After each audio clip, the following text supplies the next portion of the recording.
పెద్దపల్లి జిల్లా రామగుండం నియోజకవర్గం గోదావరికని స్థానిక పవర్ హౌస్ కాలనీలోని శ్రీ కాశీ విశ్వేశ్వర ఆలయంలో మహాశివరాత్రి పురస్కరించుకొని ప్రత్యేక పూజలు నిర్వహించారు. మహాశివరాత్రి ప్రతి సంవత్సరం కన్నుల పండుగ జరుపుతామని, చుట్టుపక్కల నుండి భక్తులు పెద్ద సంఖ్యలో వచ్చి ఆ శివుడిని ఆరాధిస్తారని, తెల్లవారుజామున వరకు జాగరణ నిర్వహిస్తారని అర్చకుల వెంకటేశ్వరాచారి తెలిపారు. ఈ కార్యక్రమంలో Congress party R division incharge Gaddam Srinivas, భక్తులు తదితరులు పాల్గొన్నారు.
శివరాత్రి శుభాకాంక్షలు.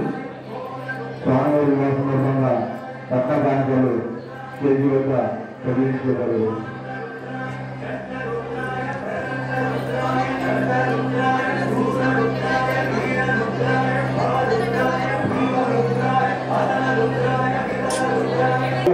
స్వామివారి నమస్కరించి 20 రూపాయల కానుక సమర్పిస్తున్నారు.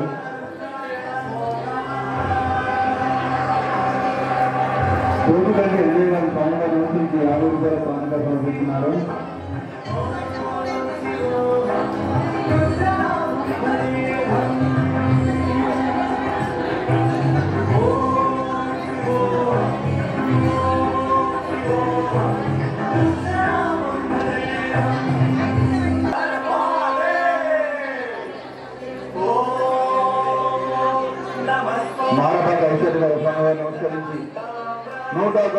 మహేశ్వరం పంచదేవాన్ స్మరే నిత్యం పూజయే సర్వపాపనాశనః. అంటే ఈ కాశీ విశ్వేశ్వర దేవస్థానం అనేది పంచాయతన దేవస్థానము. హిందూ మతము లోపల శక్తులన్నీ విడిపోయిన సందర్భంలో ఆదిశంకరులు ఆ యొక్క శక్తులన్నీ మమేకం చేసి శివ పంచాయతన దేవాలయంను స్థాపించడం జరిగింది. ఈ శివ పంచాయతన దేవాలయంలో శివ ఇచ్చేతి ఐశ్వర్యం అంటే మనకు ఐశ్వర్యం అంటే రాజరికం కూడా ఒక ఐశ్వర్యమే. అష్టైశ్వర్యాలలో ధనము, సుఖము, ఇవన్నీ కూడా భోగము కూడా ఐశ్వర్యాలే. అష్టైశ్వర్యాలను ప్రసాదించేవాడు ఆ శివుడు. మోక్షాదిచ్చేది జనార్దన, మోక్షాన్ని ఇచ్చేవాడు జనార్దనుడు. అదేవిధంగా శక్తినిచ్చే అమ్మవారు గణపతి, బుద్ధినిచ్చే గణపతి, ఆరోగ్యాన్నిచ్చే భాస్కరాదిచ్చేతి ఆరోగ్యం, ఆరోగ్యాన్నిచ్చే భాస్కరుడు సూర్య భగవానుడు. ఈ 5 ప్రధాన దేవతలతో నెలకొల్పబడినదే ఈ శివ పంచాయతన దేవస్థానం. పంచదేవాన్ స్మరే నిత్యం పూజయే సర్వపాపనాశనః. ఈ 5 దేవతలను గిట్ట స్మరించినట్టయితే సర్వ పాపముల నుండి కూడా విముక్తులవుతామని శాస్త్రం చెప్తుంది. అటువంటిది మనం ఒక పూజిస్తేనే ఇది జరుగుతే, అదే మహాశివరాత్రి రోజు ఆ యొక్క పంచాయతన దేవాలయంలో పూజా కార్యక్రమంలో పాల్గొన్నట్టయితే ఆ ఫలితమును మనం వర్ణించలేము.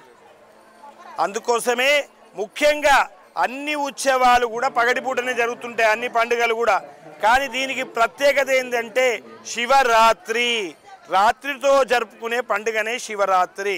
ఈరోజు చేయవలసిన కార్యక్రమం ఏంటిది? ఒకటి ఉపవాసము, రెండోది జాగరణము. ఉపవాసం అంటే ఉప అంటే దగ్గరగా, వాసం అంటే నివసించడం. ఆ దేవునికి దగ్గర నివసించడం ఉపవాసము అంటే శివాలయంలో ఉండడము. అదేవిధంగా జాగరణ అంటే మేలుకొని ఉండడము. ఎందుకు? లింగోద్భవమునకే ప్రత్యేకం. అంటే నిరాకారుడైన శివుడు లింగంగా మారి నిరాకారుడైన రోజు ఈ రోజు. అంటే రాత్రి 12:28 లింగోద్భవము జరుగుతున్నది. ఆ లింగోద్భవం తర్వాత జరిపే పూజలు అతి విశేషమైనవి. లింగోద్భవ సమయం అంటే మనము ఈరోజు ఆచరించిన వాటిల్లో ముఖ్యమైనది ఒకటి ఉపవాసం అయితే, ఇంకొకటి రాత్రి జాగరణం. జాగరణం ఎందుకు చేయాలి? మనోచైతన్యాన్ని పొందుటకు ఆ యొక్క అగ్నిలింగంగా మారి శివుడు ప్రజల్లో చైతన్యాన్ని కలిగించిన రోజు ఈరోజు. అందుకే రాత్రి మనం 12:20 లింగోద్భవం వరకు కూడా మనము తెలివితో నుండి ఆ తర్వాత జాగరణ చేస్తే ఇంకా మంచిది. కనీసము 12:28 వరకు కూడా ఆ దేవుని యొక్క సన్నిధిలో ఉన్నట్టయితే మన కోరికలన్నీ కూడా నెరవేరుతాయి. ఇంతకుముందు చెప్పాను కదా, శివ ఇచ్చేది ఐశ్వర్యం అని. శివుడు ఐశ్వర్యాన్ని ఇస్తాడు కనుక ఇక ఐశ్వర్యాన్ని మించినది ఏమీ లేదు.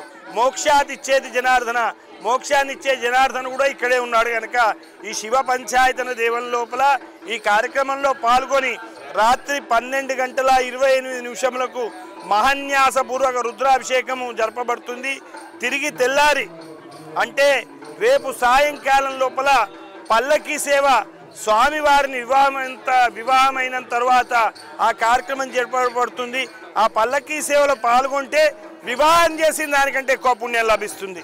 అందుకోసమే భక్తజనులందరూ కూడా ఈ అవకాశాన్ని సద్వినియోగం చేసుకొని ఈ కార్యక్రమంలో పాల్గొని ఆ యొక్క కాశీ విశ్వేశ్వరుని కృపకు పాత్రుగాగలని కోరుకుంటున్నాము.